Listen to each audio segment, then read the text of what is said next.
In the land of Pretoria, beneath the relentless African sun, a boy was born, not with a silver spoon, nor under the gaze of prophecy, but with a will that would bend the world itself. His name was Elon of House Musk, a child of intellect, defiance, and unshakable vision.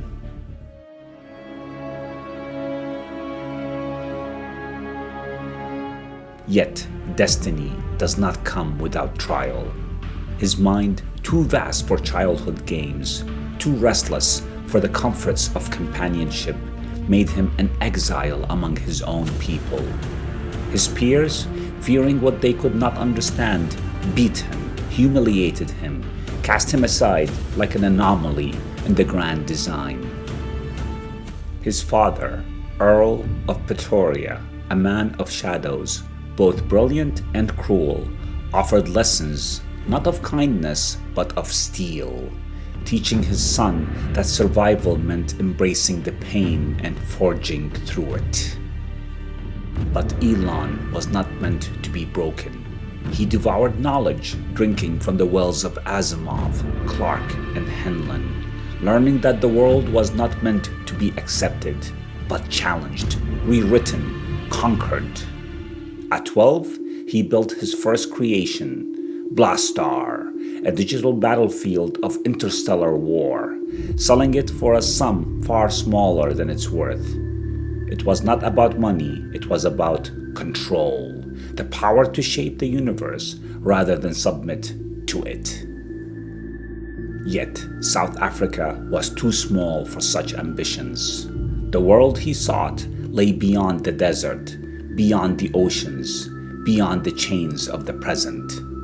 And so he fled, across continents, across time, toward the realm of titans.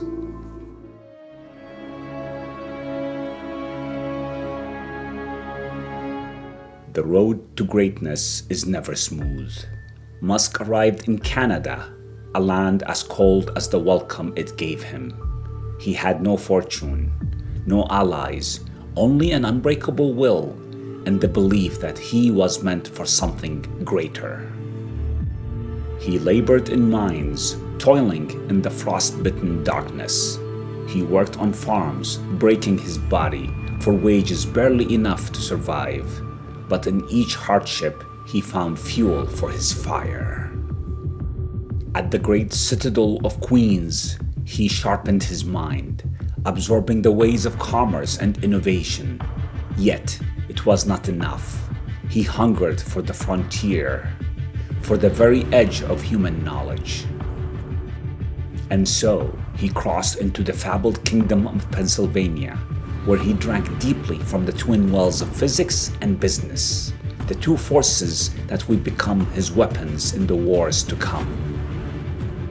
But even the halls of academia were too small for him.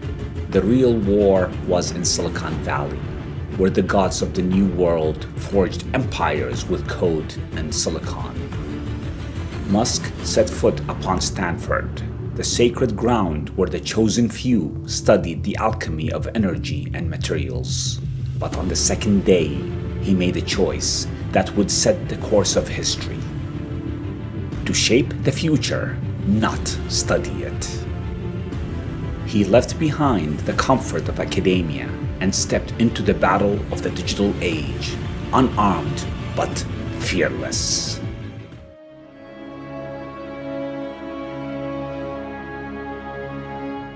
Alongside his brother, Kimball, Musk forged Zip2, a cartographer's tool for the coming digital age.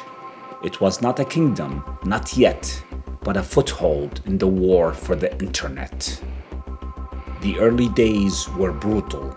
They lived in their office, sleeping beneath their desks, showering at the gym, eating cheap meals not out of choice, but necessity. The great lords of Silicon Valley mocked them, dismissed them as mere children playing at empire building. But then the tide turned. Zip2 became indispensable. Newspapers, once ancient and stubborn, were forced to bend to the new digital maps. And at last, the old order took notice. When the compact empire came, offering 307 million in gold, Musk did not celebrate. He was already looking toward the next battle. For he had tasted conquest, and the hunger had only just begun.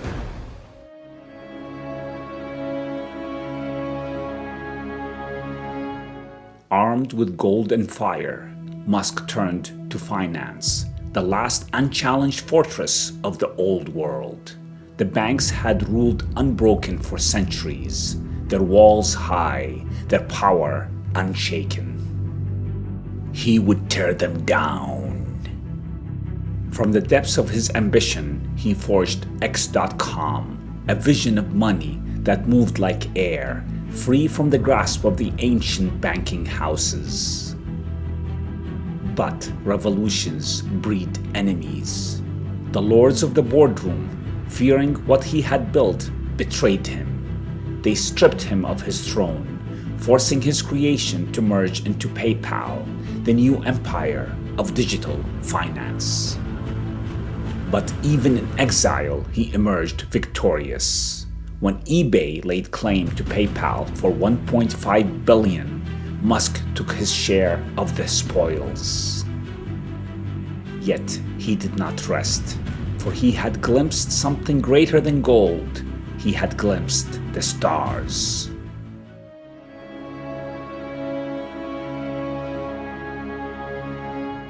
To Musk, Earth was merely a cradle, a temporary home, a prison of gravity and small ambitions.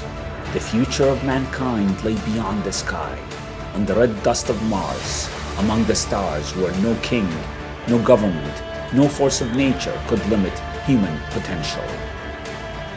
He founded SpaceX, and the world mocked him.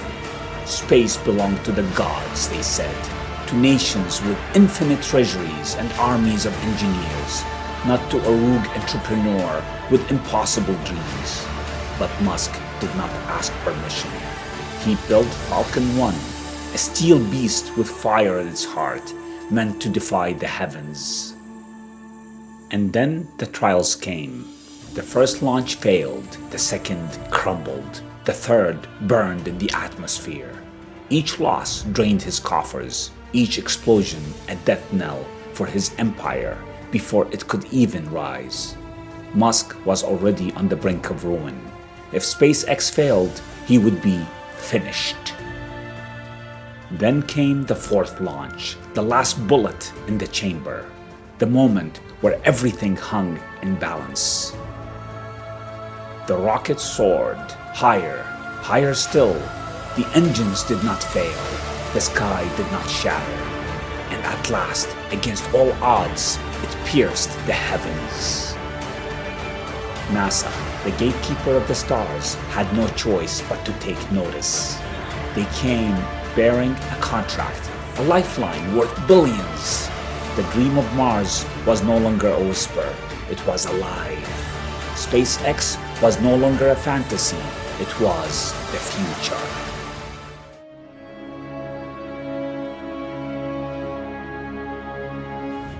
Even as he conquered the skies, Musk turned his gaze back to Earth, where the disease poisoned the land. The age of oil was nearing its end, yet none dared to challenge the dominion of gasoline. None save Tesla, a fledgling house struggling to create electric chariots. Tesla was dying. The company bled money. Its factories were silent tombs, and its dream of an electric future was on the verge of extinction. Musk, seizing opportunity, joined as their champion, investing his gold, his time, and his soul. Yet, dark forces loomed within the halls of Tesla itself. Betrayal and mismanagement ran rampant, and once again, Musk found himself forced to take the throne. He became the master of Tesla, driving the company forward with relentless will. But the trials were many. The Model S was delayed. The factories burned through money.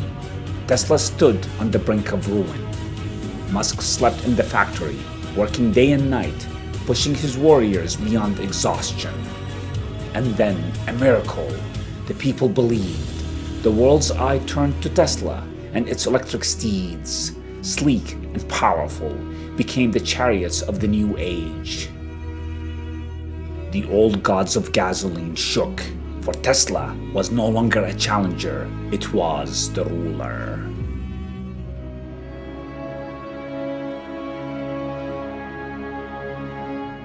Even as he built empires in the stars and on the roads, Musk had not forgotten his original dream, the revolution of information. Twitter, once a mighty forum of discourse, had fallen into decay, shackled by bureaucracy and censorship. Musk, with gold in hand, claimed it for himself, renaming it X after the dream that had once been stolen from him. He sought to restore its glory, to turn it into a town square for all voices. But freedom is dangerous. The old guard resisted. Corporations withdrew their advertising gold. Regulators sharpened their swords. The world debated whether he was a liberator or a destroyer. Yet Musk stood firm. X would be a town square for all voices, no matter the cost. Would he restore balance or unleash uncontrollable chaos? The answer had yet to be written.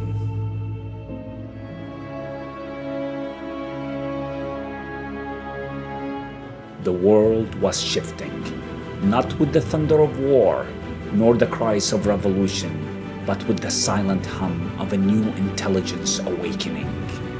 The old rulers of Earth, kings, generals, magnates, had once wielded power through industry, finance, and conquest. But a greater force had risen. This was not a war of men, it was a war of minds.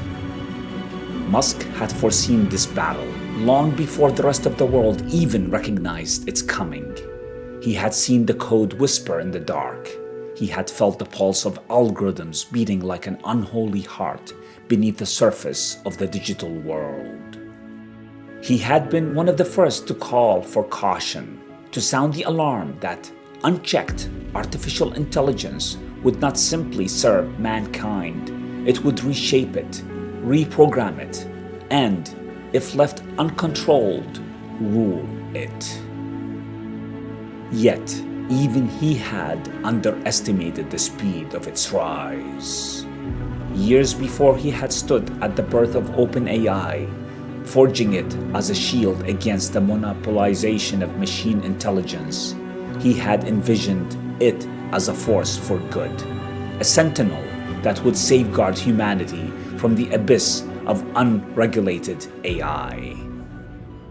But the tides had shifted. OpenAI had grown beyond his reach, beyond his control. Under the hands of new masters, it had transformed into something Musk had once sworn to prevent. A walled garden of intelligence, shaped by corporate overlords, its power no longer bound by the morality of its creators. And OpenAI was not alone. The lords of the algorithmic age, Google, Microsoft, Meta, and Amazon had begun crafting intelligence in their own image. Google's DeepMind, a behemoth of research, sought not just to replicate human thought, but to surpass it.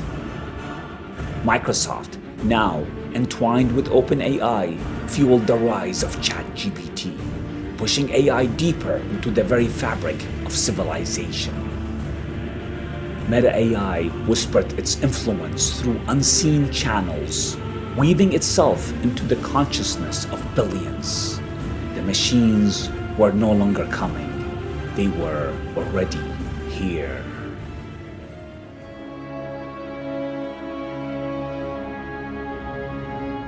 Elon Musk had defied Earth, reshaped industry, conquered the stars, but now he faced an enemy unlike any before.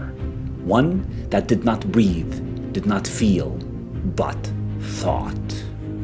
The wars of the past had been fought with steel and fire, by kings and emperors, presidents and warlords. But the final war, the true war, would not be fought by men. It would be fought by intelligence itself.